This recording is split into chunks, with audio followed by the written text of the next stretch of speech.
Hello friends, Ramya's Kannada YouTube ಚಾನಲ್ಗೆ ಎಲ್ಲರಿಗೂ ಸ್ವಾಗತ.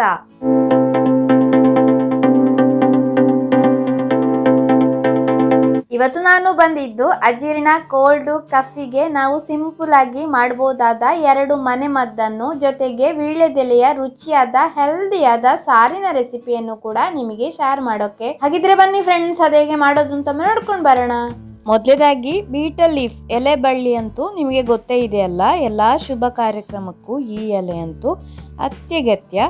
ಇದರಲ್ಲಿ ಹೇರಳವಾಗಿ ವಿಟಮಿನ್ ಸಿ ಹಾಗೆಯೇ ನ್ಯೂಟ್ರಿಯೆಂಟ್ಸು ಅಡಗಿರೋ ಕಾರಣ ಇದು ನಮ್ಮ ಆರೋಗ್ಯಕ್ಕೆ ಕೂಡ ತುಂಬಾನೇ ಒಳ್ಳೆಯದು. ಊಟ ಆದ ನಂತರ ಎಲೆ ಜಗಿಯೋದು ಮೊದಲಿನ ಕ್ರಮ. ಅದು ಯಾಕೆಂದ್ರೆ ಅದು ನಮ್ಮ ಆಹಾರವನ್ನು ಜೀರ್ಣ ಮಾಡಲು ಸಹಾಯ ಮಾಡುತ್ತೆ. ನಾವು ತಿಂದ ಆಹಾರ ಸರಿಯಾಗಿ ಜೀರ್ಣ ಆಗದಿದ್ರೆ ಹಲವಾರು ರೋಗಗಳು ಬರೋಕೆ ಸ್ಟಾರ್ಟ್ ಆಗುತ್ತೆ. ಚಿಕ್ಕ ಮಕ್ಕಳಿಂದ ಹಿಡಿದು ದೊಡ್ಡವರ ಕೋಲ್ಡ್ ಕಫ್ ಅನ್ನೆಲ್ಲ ಗುಣ ಮಾಡೋಕೆ ಈ ಎಲೆ ತುಂಬಾನೇ ಒಳ್ಳೆಯದು. ನಾನಿವತ್ತು ವೀಳ್ಯದೆಲೆಯ ಸಹಾಯದಿಂದ 3 ತರದ ಮನೆ ಮದ್ದು ಮಾಡೋದು ಹೇಗೆ ಅಂತ ತಿಳಿಸ್ಕೊಡ್ತಾ ಇದ್ದೇನೆ. ಮೊದಲೇದಾಗಿ 1ನೇ ವಿಧಾನ ಅಂದ್ರೆ ನೋಡಿ, ಈ ತರ ಫ್ರೆಶ್ ಆದ ಎಳೆಯದಾದ ವೀಳ್ಯದೆಲೆ ತಕೊಂಡು ಅದರ ತೊಟ್ಟನ್ನು ನಾವು ತೆಗಿಬೇಕು. ತೊಟ್ಟು ತಿನ್ನೋದಷ್ಟು ಶರೀರಕ್ಕೆ ಒಳ್ಳೆಯದಲ್ಲ. ಆಮೇಲೆ ನೋಡಿ, ಸ್ವಲ್ಪ ಓಂ ಕಾಳನ್ನು ಇದರೊಳಗಿಟ್ಟಿದ್ದೇನೆ. ಹಾಗೆಯೇ 1 ಟೀ ಸ್ಪೂನಷ್ಟು ಜೇನನ್ನು ಕೂಡ ಹಾಕಿ ಚೆನ್ನಾಗಿ ಮಡಚಿ ನಾವು ಊಟ ಆದ ಬಳಿಕ ತಿನ್ನೋದರಿಂದ ಆಹಾರ ಪೂರ್ಣವಾಗಿ ಜೀರ್ಣ ಆಗುತ್ತೆ. ಹಾಗೆಯೇ ಕಫು ಕೋಲ್ಡನ್ನೆಲ್ಲ ಗುಣಪಡಿಸುತ್ತೆ. 2ನೇ ವಿಧಾನ ಅಂದರೆ ನೋಡಿ, ಫ್ರೆಶ್ ಆದ ವೀಳ್ಯದೆಲೆ ಹಾಗೆಯೇ 1 ತುಂಡು ನೀರುಳ್ಳಿ ಹಾಗೆಯೇ ಸ್ವಲ್ಪ ಬೆಲ್ಲವನ್ನು ಕೂಡ ತಗೊಂಡಿದ್ದೇನೆ. ಇನ್ನು ನೋಡಿ, ನಾವು ವೀಳ್ಯದೆಲೆಯನ್ನು ಕೈಯಲ್ಲಿ ಈ ಥರ ತೆಗೆದು ಅದರ ತೊಟ್ಟನ್ನು ತೆಗೆಯೋಣ. ಎಲ್ಲ ಸಲವೂ ನಾವು ವೀಳ್ಯದೆಲೆಯನ್ನು ಆಹಾರವಾಗಿ ಉಪಯೋಗಿಸ್ತಿದ್ರೆ ಅದರ ತೊಟ್ಟನ್ನು ತೆಗೆಯೋಕ್ಕೆ ಮರಿಬೇಡಿ.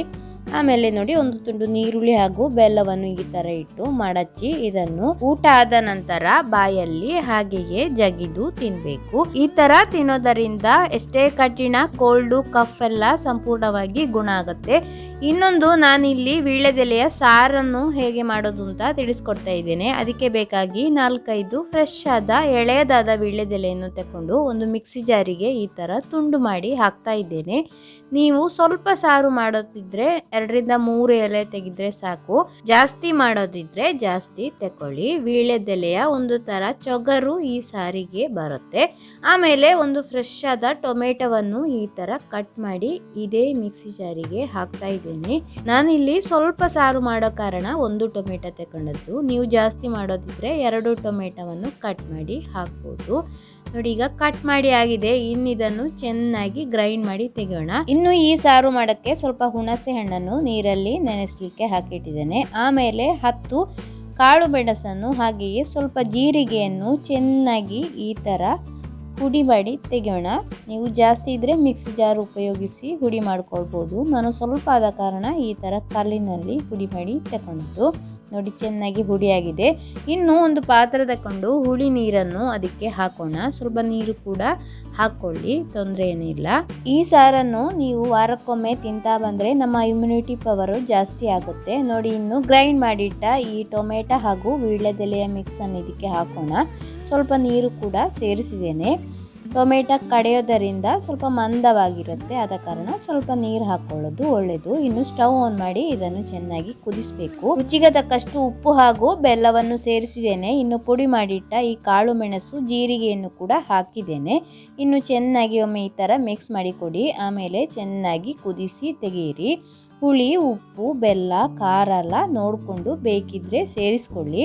ನಾನಿಲ್ಲಿ ಸ್ವಲ್ಪ ನೀರು ಕೂಡ ಹಾಕಿದ್ದೇನೆ. ಸ್ವಲ್ಪ ಕೊತ್ತಂಬರಿ ಸೊಪ್ಪನ್ನು ಕೂಡ ಕಟ್ ಮಾಡಿ ಸೇರಿಸಿದ್ದೇನೆ.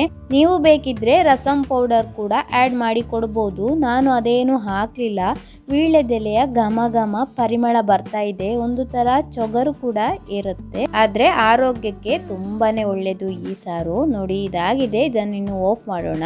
ಜಾಸ್ತಿ ಕುದಿಸುವ ಅಗತ್ಯ ಇಲ್ಲ. ಇನ್ನು ಒಗ್ಗರಣೆಗೆ ಬೇಕಾಗಿ ಒಗ್ಗರಣೆ ಸೌಟನ್ನು ಒಲೆಯಲ್ಲಿಟ್ಟು ಸ್ವಲ್ಪ ಎಣ್ಣೆ, ಸಾಸಿವೆ, ಸ್ವಲ್ಪ ಜೀರಿಗೆಯನ್ನು ಹಾಕಿದ್ದೇನೆ. ಒಂದು ಒಣಮೆಣಸನ್ನು ಕಟ್ ಮಾಡಿ ಸೇರಿಸಿದ್ದೇನೆ.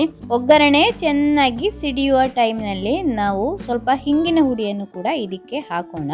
ನೀವು ಬೇಕಿದ್ರೆ ಬೆಳ್ಳುಳ್ಳಿ ಕೂಡ ಹಾಕ್ಬೋದು. ನೋಡಿ, ಸಾರಿಗೆ ಹಾಕಿ ಆಗಿದೆ. ಇನ್ನು ಚೆನ್ನಾಗಿ ಒಮ್ಮೆ ಮಿಕ್ಸ್ ಮಾಡಿ ಕೊಟ್ರೆ ನಮ್ಮ ಟೇಸ್ಟಿಯಾದ ಹೆಲ್ದಿಯಾದ ವೀಳ್ಯದೆಲೆಯ ಸಾರು ಇಲ್ಲಿ ರೆಡಿಯಾಗಿದೆ. ಬೆಳ್ತಿಗೆ ಅನ್ನದ ಜೊತೆಗೆ ಈ ಸಾರು ತುಂಬಾನೇ ಟೇಸ್ಟಿ ಆಗಿರುತ್ತೆ. ನೀವು ಕೂಡ ಒಮ್ಮೆ ಈ ತರ ಟ್ರೈ ಮಾಡಿ ನೋಡಿ. ನಿಮ್ಮ ಅಭಿಪ್ರಾಯವನ್ನು ದಯವಿಟ್ಟು ಕಮೆಂಟ್ ಮೂಲಕ ತಿಳಿಸ್ಲಿಕ್ಕಂತೂ ಮರಿಬೇಡಿ. ಇವತ್ತಿನ ಈ ವಿಡಿಯೋ ನಿಮ್ಗೆ ಇಷ್ಟವಾದಲ್ಲಿ ಲೈಕ್ ಮಾಡಿ, ಫ್ರೆಂಡ್ಸಿಗೆಲ್ಲ ಶೇರ್ ಮಾಡಿ, ಸಬ್ಸ್ಕ್ರೈಬ್ ಮಾಡದೇ ಇದ್ರೊಮ್ಮೆ ಸಬ್ಸ್ಕ್ರೈಬ್ ಮಾಡಿ ಸಪೋರ್ಟ್ ಮಾಡಿ. ಇನ್ನೊಂದು ವೆರೈಟಿ ವಿಡಿಯೋದೊಂದಿಗೆ ಮತ್ತೆ ಭೇಟಿಯಾಗೋಣ. Bye bye. Thank you.